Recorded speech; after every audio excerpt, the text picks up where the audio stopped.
ஐயப்பா. ஏட்டினிலே எழுத வைத்தாய் ஐயப்பா, எங்கள் பாட்டினிலே எழுந்து வந்தாய் ஐயப்பா. நாங்கள் பேட்டை துள்ளியாடும் போது ஐயப்பா,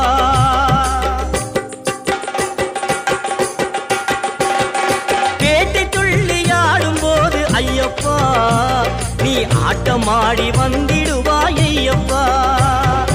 காடுமலை கடந்து வந்தோம் ஐயப்பா, உன்னை காண நாங்கள் ஓடி வந்தோம் ஐயப்பா.